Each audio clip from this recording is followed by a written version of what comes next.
Hello, everybody, and welcome back to the Garden of Sports Fantasy Basketball Podcast. I'm your host, Jake Gardner, alongside special guest, Zach Sills. Hello. Thanks for having me on.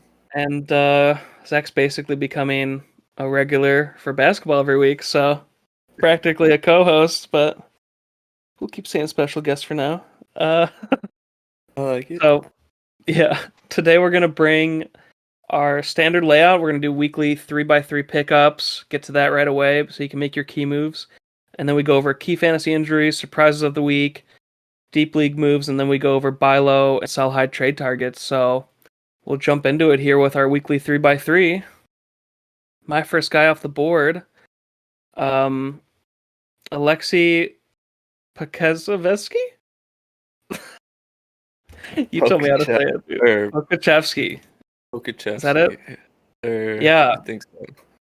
We talked about him, or Zach Sills brought him up last week as a deep league move because he had a couple of beast games, but we weren't sure if it was going to stick. Well, after this past week, it looks like it has stuck. Over the last 4 starts, averaging 30.25 minutes, 13.25 points, 7.75 rebounds, 1 assist, 1.6 steals, 2.7 blocks. So the dude kind of does it all. And we were saying this last week, he's really the only talented big man on the roster. Last year, they gave Darius Baisley all year to, prove he deserves the job, and he just couldn't have consistency and wasn't good enough. So it looks like it's Pokachevsky, man. And I think he's a must-grab rest of year. I really do. I think he's the number one grab of the week, or at least for the year. I really like some of your moves too, Zach, but I feel like you got to grab this guy, and he's going way up. I mean, 18.4% rostered in ESPN, where last week when you brought him up, he was only 4% rostered, 5%. So, yeah, must grab player. Yeah, he's definitely going up in the roster. And yeah, just looking at some of these stats, 1.6 blocks, 9 points averaged a game, and I think his average fantasy points is only going up. He's at 23.6 now. He had that crazy game against Milwaukee that really bumped up his average. He got 42 fantasy points. So this kind of shows you what he can do on any given night, given the minutes. But he played a lot of minutes that night as well. Definitely. Yeah, man. Go get him. Heck yeah. All right. On to my weekly pickup. I'm going to go first with Killian Hayes, the Pistons. It seems like Killian Hayes has won the starting role over Corey Joseph. The remainder of Cade's absence, it seems. I don't think we'll truly find out until the next couple of games. But it does seem that over the past 2 games, he's outperformed Corey Joseph in minutes and performance, averaging 34 minutes and 31 fantasy points over those past 2 games where he's gotten the start. Let's see. Yes, so yeah, dude. In my opinion, he's a must roster until Cade's healthy, and he's only at 1.7% rostered, so worth the flyer on him, I think. Yeah, dude, I think he's a must grab. I think he did this last year whenever he got starts too. He just kind of can get a double-double or triple-double on any given night. He's not a high scorer, but he gets a good amount of points. He can get rebounds. He can get assists. I think it's going to be a really good week for him in week 5. So I'd consider him a must grab for this week because they did confirm Cade is going to sit out at minimum a week. So this is just a free starter for the week, man. Like you said, 1.7% rostered. Go grab him, dude. 4 games. Going to be awesome. My second guy, Tyus Jones, he is, he's sitting in place of, or starting in place of Morant. Morant was doubtful for Sunday, so that's why I wanted to put Tyus Jones on like a grab for the week because doubtful really tells me that he wasn't probably going to play that game no matter what, and doubtful usually tells me he could miss multiple games. Um, and they're really going to be careful with John Morant's legs this year. I mean, ankle and knees, man. He's a very jumpy, hyper athletic player, so they're going to be careful. And when Tyus Jones starts, he goes off. Last game he started in place, he scored 44 fantasy points, 23 points, 1 rebound, 10 assists, and 2 steals. And he actually just started tonight and had 35 fantasy points, I think. I'm going to pull him up right nice now. game. 35 fantasy points with 36 minutes, 17 points, 3 rebounds, 5 assists, 3 steals. That's what you can expect, and I think John Morant could miss a game or two more, so that makes this guy a great grab, great stream in those games. Agreed. Yeah, I think a lot of the times they just like to play it a little bit more safe and give him that extra game off. So yeah, I think you might be looking at another game without Ja for sure. So that's a free 30 plus fantasy points right there, pretty much. I think. You grab Tyus for the night. Yeah, and they play Tuesday. Mm-hmm. There you go. All right. I'm up next with my second pickup, and you've heard me talk about him almost every week, I think. One of my favorite players, Tari Eason on the Houston Rockets. So, Tari has gotten 20 plus minutes over the past 4 games. And in those past 4 games, he's gotten 11 steals total. So his defense is incredible. He's got a high motor, always hustling out there, leaving it all on the court. But he also scores. His shooting percentage is actually pretty good. He's shooting 43 from the field and 44 from 3, which is actually a big surprise in my eyes. I think he wasn't a very high percentage 3-point shooter in college, so that 44% is very good to see. He's getting 21 fantasy points averaged and 6.6% rostered. So he's probably out there. And that rostered number, I think I said it last week, it only continues to go up every time I look at it. So people are starting to kind of realize it. And then another thing that's going to factor into that, his usage and also the rostered percentage is that Tate.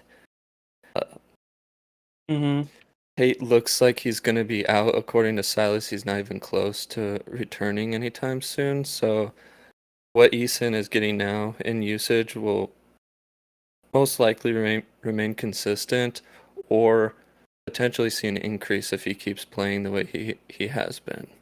So yeah, man, I think Eason... it. Oh, sorry.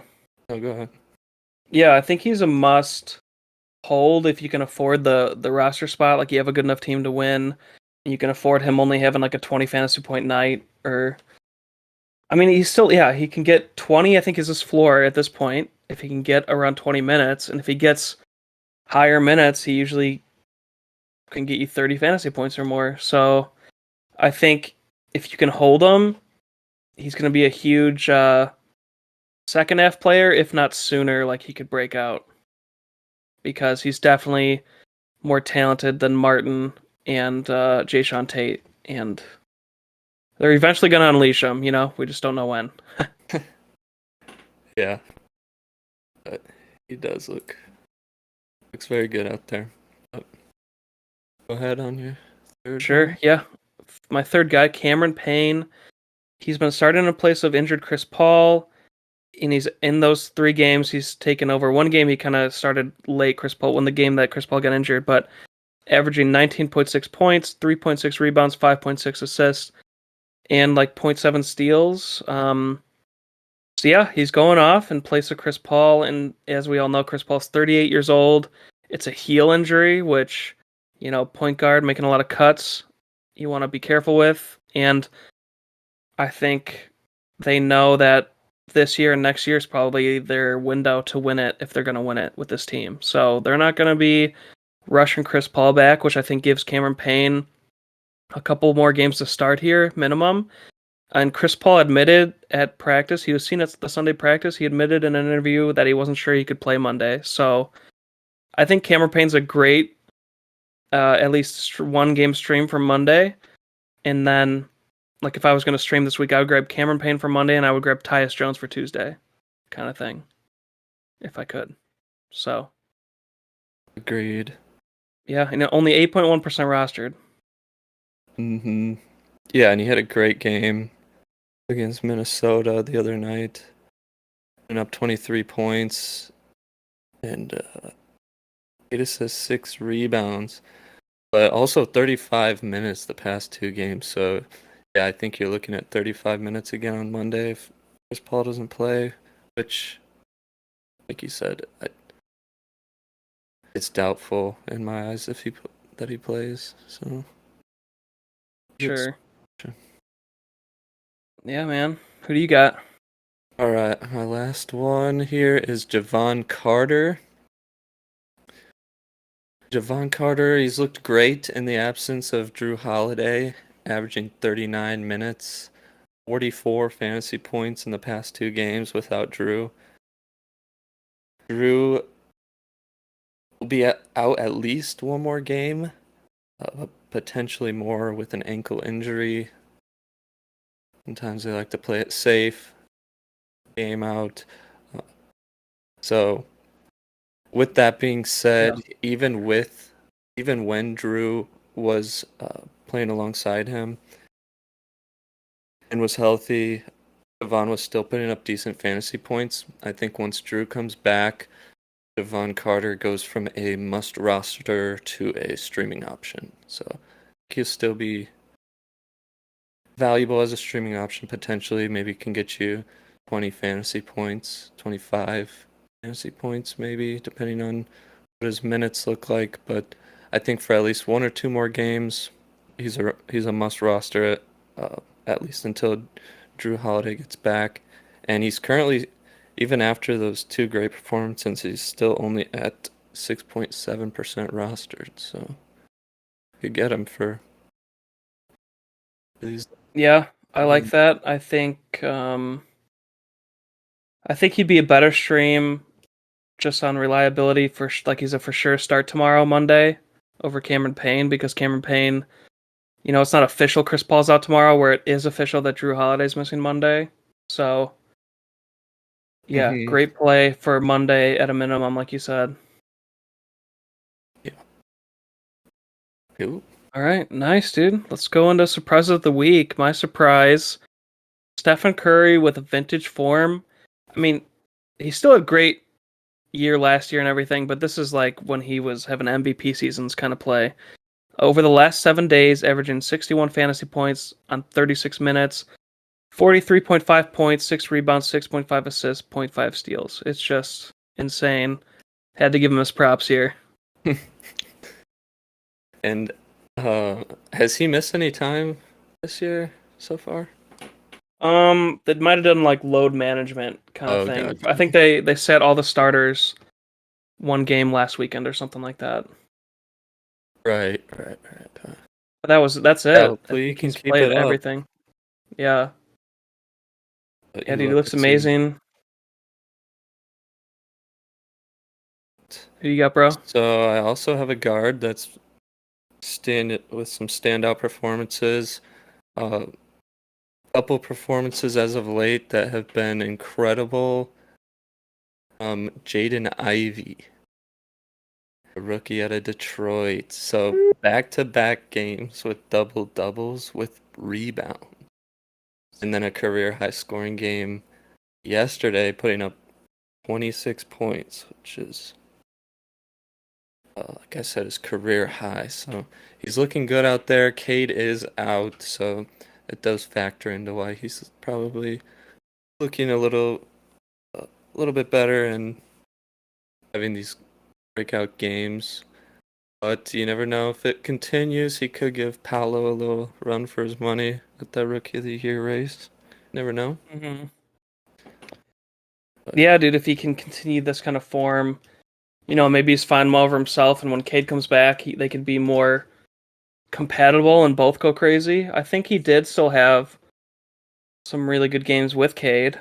Just yeah, he not this did. good yet, but yeah, this is amazing to see, and I mean, you're feeling really good if you drafted him in the 9th round or 10th round.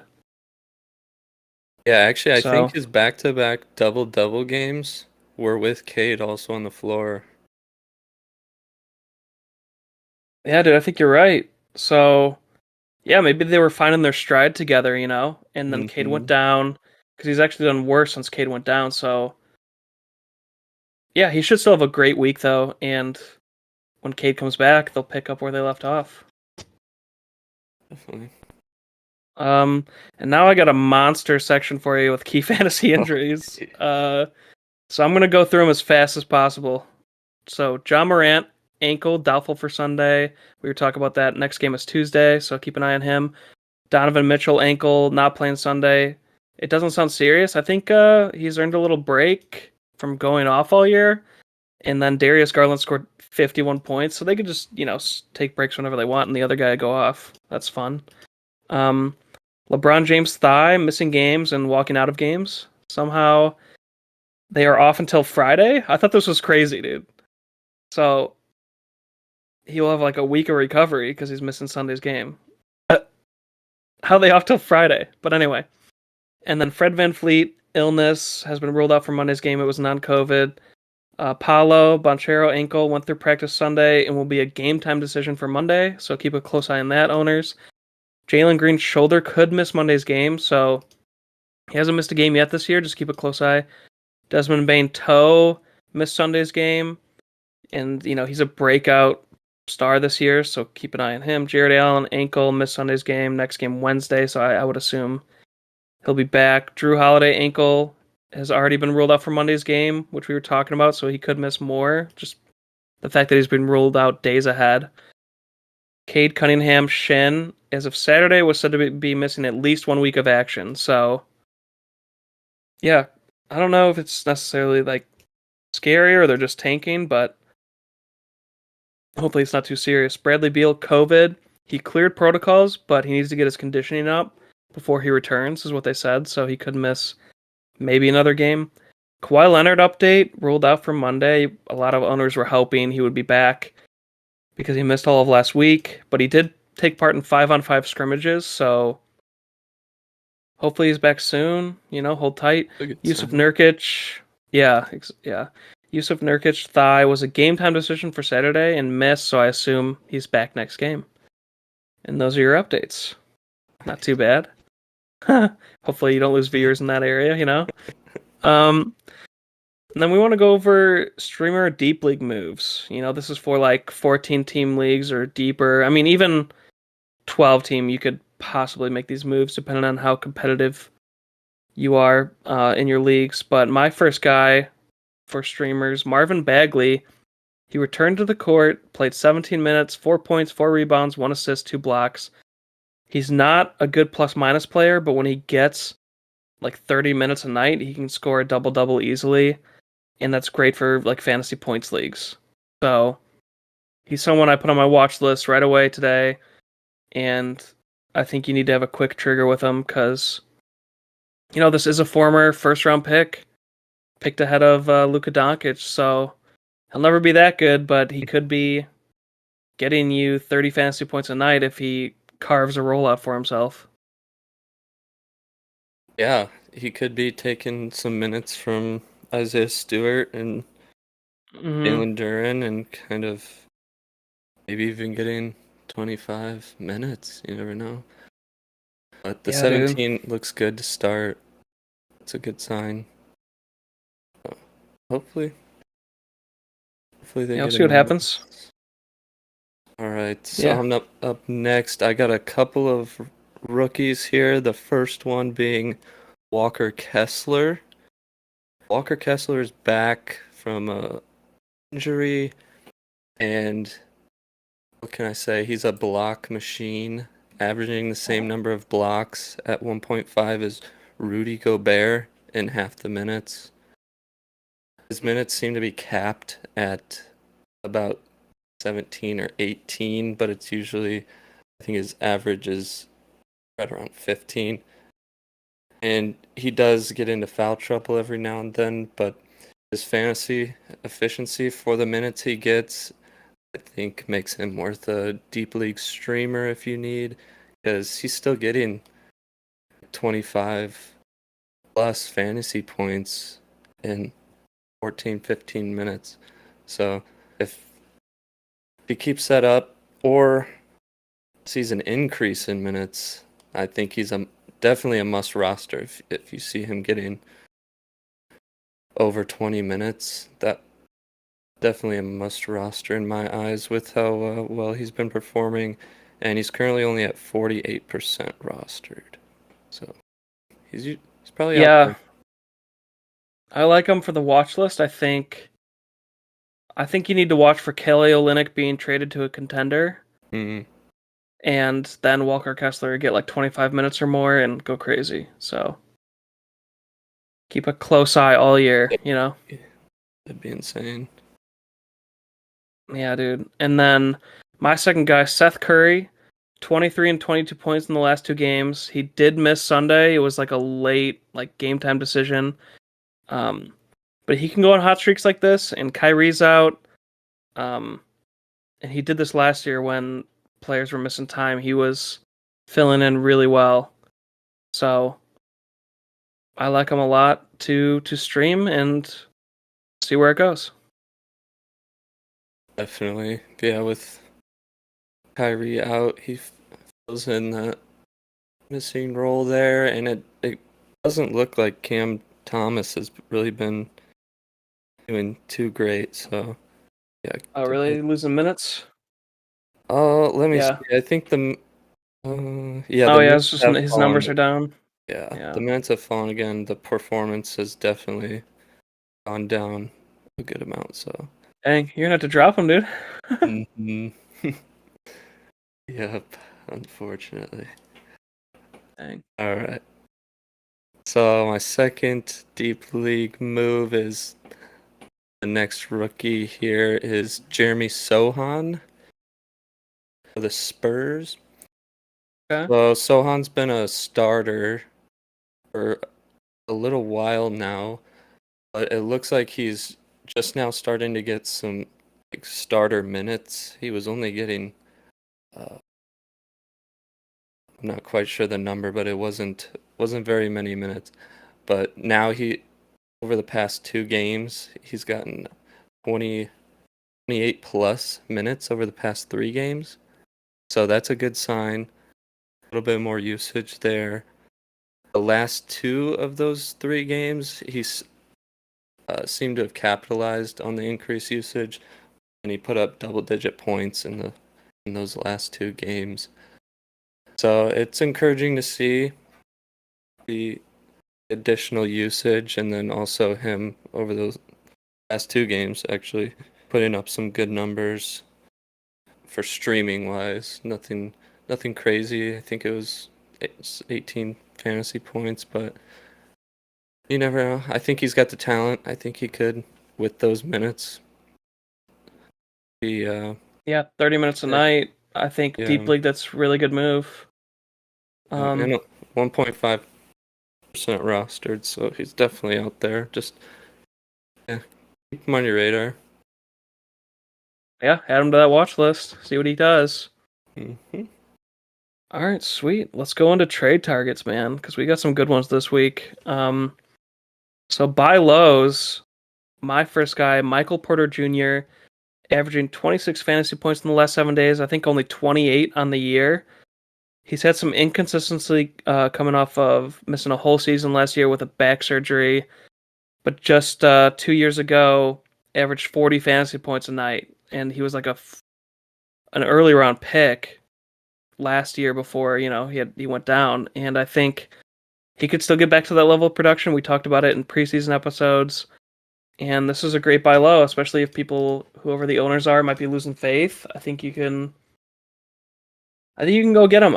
I'm not guaranteeing he'll average 40 fantasy points a game, but he did just get 38 tonight, and the only reason he's lower, I think, is because of the inconsistency. Like, he's had games like this where he's gotten near 40 fantasy points in points leagues, and then the last game was a dud and he only got 11. So he's still getting his legs back under him, getting back into rhythm after missing a whole year, and I think he will get it together here soon.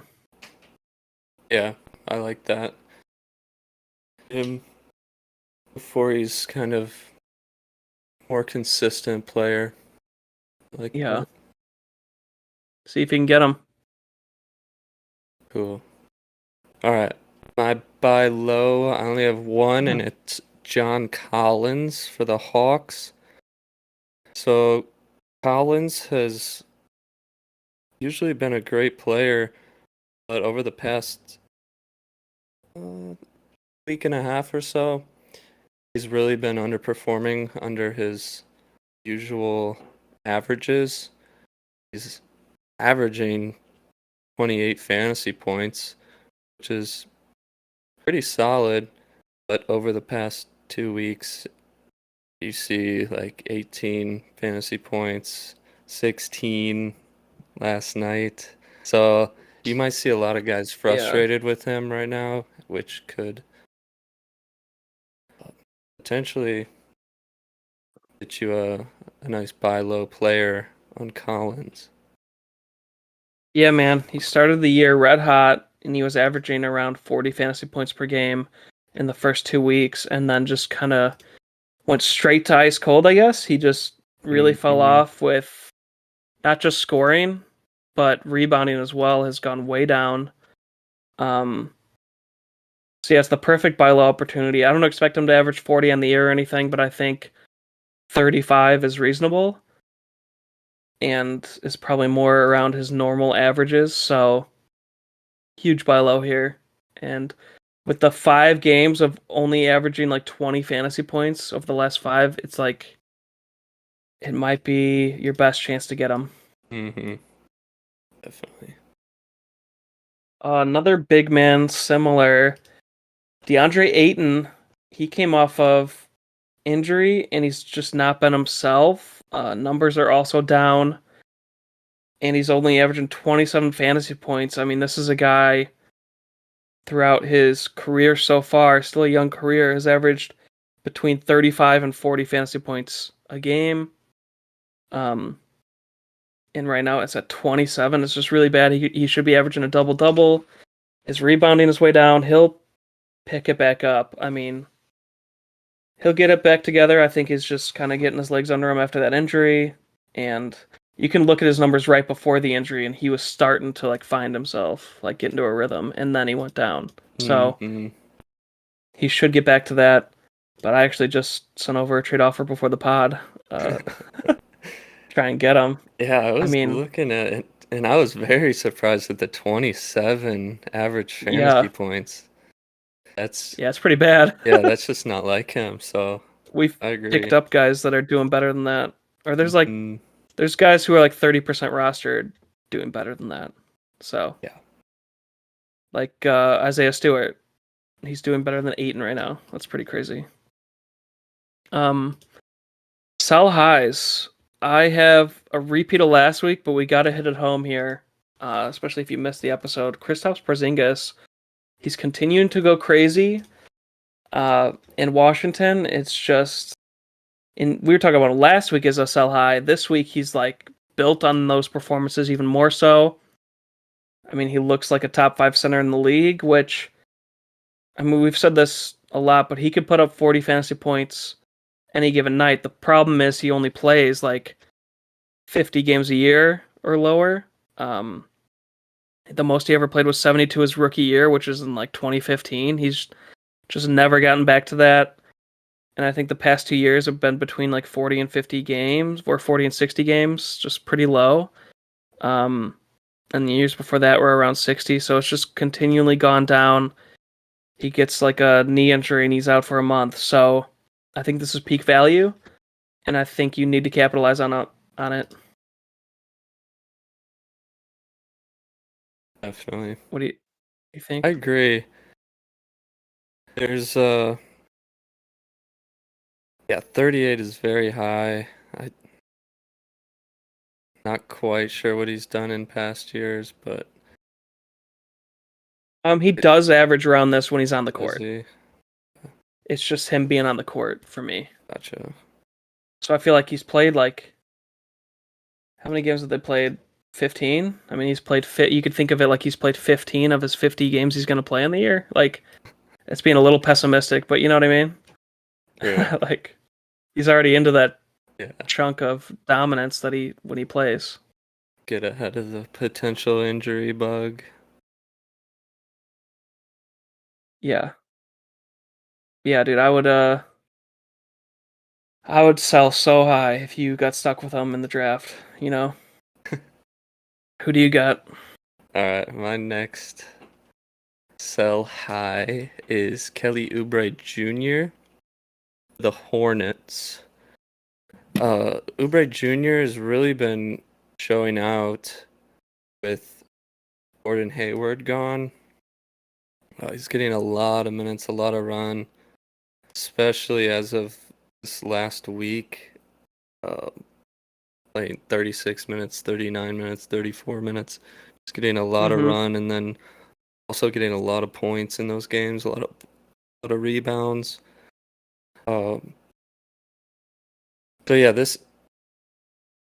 his performance, I think, is a little bit conditional on having Hayward out. So Hayward will be back this season, and I think somewhat soon. So Yeah, let me look here. I think it's a shoulder, and then he was out for Monday. So if they're saying game to game whether he's out, maybe he'll be back soon. Yeah, ruled out for Monday, but that's the 6th game, and Mm-hmm. he could be back very soon. So I am an owner of Kelly Oubre because I got him late, which is worthy. Like Yeah. he's playable. He's not bad. It's just try to sell. Yep. Yeah, pretty dominant Yeah, starts. he's doing great, but I don't think he keeps that up when Hayward's back. Yeah, I don't think so Definitely either. not the minutes. Yeah. All right, who you got next? De'Aaron Fox. This is the guy I was telling my brother to sell high on before he got an ankle injury. Because I was telling him to sell before he got an injury, and then the next day, De'Aaron Fox went down with an ankle injury. But then or no, it was a knee injury. They thought it was going to be bad, and then Mm-hmm. they said it was only bone bruises instead of like there's no structural damage. So he only missed like a game and a half, Yeah. came back. I don't know if they shot him up or something, but he's dominant. He's going crazy, dude. And he's another guy who I looked up his games played. Let's look here. So he's an injury-prone player. 2017-2018, his rookie year, played 73 games. 2018-2019 played 81. So first 2 years were great. Mm-hmm. And then 2019-2020 played 51. 2021 played 58. I guess, okay, one of these two was the COVID year, so you got to take that into account. But Right. 2021 played 58. Last year only played 59. So it's kind of consistently gone down. He's another player who he might not be as high flying as John Morant, but he's like that type of athlete, very fast, and that's how hard he plays. You know, kind of like John Morant, Derrick Rose, John Wall, those guys. And a lot of them have durability issues like this, and so because of that, you were able to draft him later, or I mean, 4th round, I guess. But he gets the usage when he's on the court. I'm just always worried about guys like this, and if I end up taking him in the draft because I couldn't get the guys I wanted, I try to capitalize when they're going off like this before they get hurt. So, because I like to have reliable guys for the fantasy playoffs. That's all. Yeah, and that does definitely seem like a trend. 3 seasons in a row with 50. Mm-hmm. 59 or fewer games played. Yeah. So, Yeah, you're trying to get a top 50 player that's just more durable is what I would be going for, because he is, when healthy, a top 50 player. I don't know if he finishes the year top 50 though, because he's going to be out, so he's not going to score as much as others. But averages wise. yeah, try to go get. Yeah, average wise he is. Yeah. That being said, try to go get him. I'm trying to think. I think we said last week another good guy to grab who's underperforming. He's a buy low is Anthony Edwards. I might trade Fox for Edwards. That's kind of how I think Edwards is a more durable player, and he's not performing that great right now, so he might be able to swing it. I like that. That's the kind of caliber player you're going for, is just what I'm getting at. Like, you don't want to give him away for crap. But yeah, that's the end of the show here. I hope everyone enjoyed it. Zach, thanks for coming on. Yeah, of course. Thanks for having me on. And we'll see you back here next week. Thanks, everyone.